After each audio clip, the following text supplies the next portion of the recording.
Hi guys, and thank you for tuning in. If you're new here, welcome, and if you're a returning viewer, welcome back. Today I want to talk about forgiveness in Thai GLs. Forgiveness is one of the most common emotional resolutions in Thai GL dramas, especially when it comes to parents who oppose their daughters' relationships. And I want to be clear from the beginning. I don't believe anyone is beyond forgiveness. What I do believe is that forgiveness has been made far too cheap in some of these stories. Too often, parental harm, particularly harm rooted in homophobia, control, and emotional abuse, is resolved as if a switch has been flipped. One moment, these parents are inflicting real psychological damage. The next, they're welcomed back into their child's life with no meaningful consequences. And that's what I want to talk about today. Not whether parents can be forgiven, but whether Thai jails are doing the narrative work required to make that forgiveness feel earned. Now, culturally, Thai parents often hold far more authority over their children's lives than what we're used to in the West. Respect for elders is deeply embedded, and autonomy is frequently in negotiation with family expectations. That cultural nuance and traditions matter, but cultural context explains behavior. It doesn't automatically justify harm. When respect for elders becomes a narrative shortcut that excuses emotional abuse or homophobia, the story stops being culturally sensitive and starts being ethically lazy.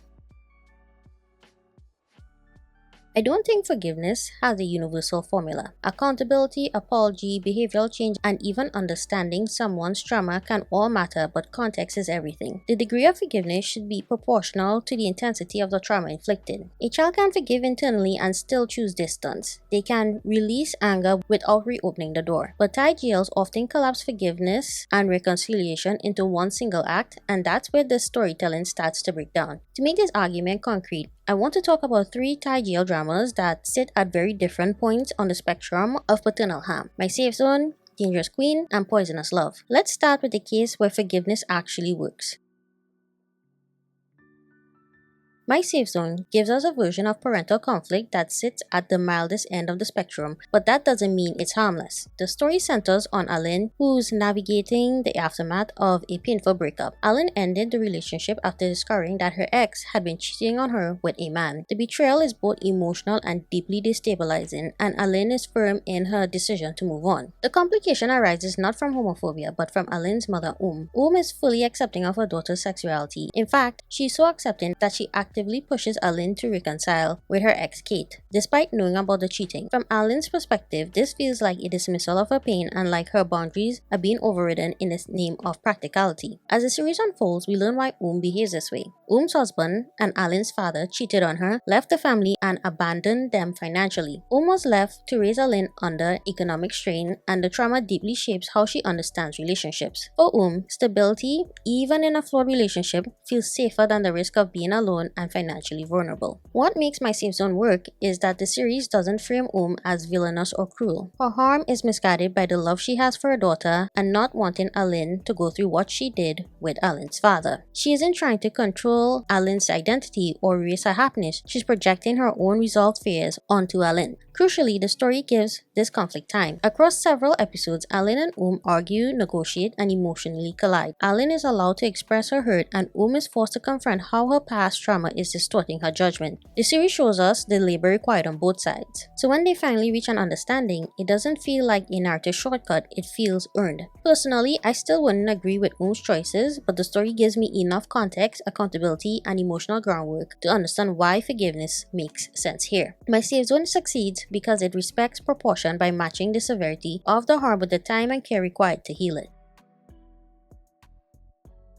In Dangerous Queen, we're presented with a very different kind of parental conflict, one that is rooted not in misunderstanding or fear, but in exploitation. Babe grows up with her mother Bua, who's addicted to gambling. This addiction dominates every aspect of their relationship. Babe is not treated as a child to be protected, but as a resource to be used. When money is needed, Babe is pressured, manipulated, and ultimately sacrificed to cover her mother's debts. At one point in the story, Bua is willing to sell Babe off in order to pay who she owes. There is no illusion of love here, only desperation and entitlement. conflict. The situation becomes even more disturbing when Queen enters the picture. Queen is wealthy, powerful, and visibly capable of solving Bua's financial problems. Bua recognizes this immediately. She agrees to disappear from Babe's life entirely in exchange for money, treating her own daughter's absence as a transaction. And when she inevitably returns, it's not out of remorse or love, it's because her addiction hasn't changed. This is important because Dangerous Queen never pretends that Babe's mother is misunderstood or secretly caring. The harm is ongoing, intentional, and deeply destabilizing. So when the storyline resolves with Bua's death, it makes sense. For Babe to forgive her mother, the story would have needed years of addiction recovery, genuine accountability, and extensive healing on Babe's part. That kind of transformation simply could not fit within the timeline of the series. Instead of forcing a redemption arc that would have felt dishonest, Dangerous Queen makes a responsible choice. It acknowledges that some harm cannot be repaired in time and that sometimes the absence of forgiveness is the most ethical resolution a story can offer.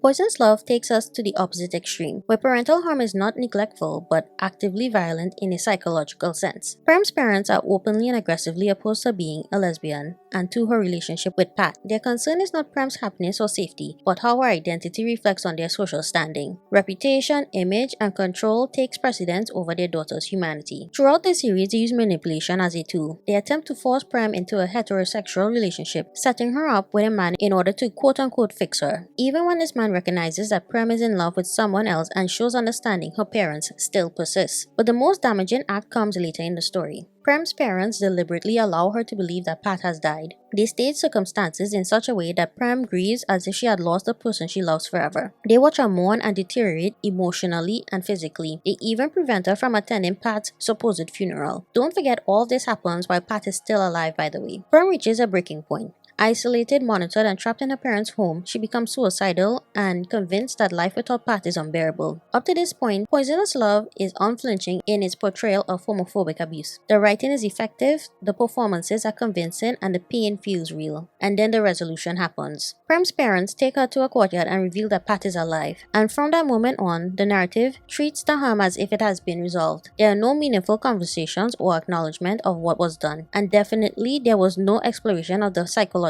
aftermath. Prem's parents are effectively forgiven and the story moves on. This is where Poisonous Love fails at its emotional groundwork. I don't believe Prem's parents are beyond forgiveness, but forgiveness on this scale requires labor. It requires accountability, visible change, and time. At the very least, it requires the story to sit with the damage that was done. Instead, the narrative offers absolution without effort, and in doing so, it asks the audience to accept a forgiveness that had not been earned.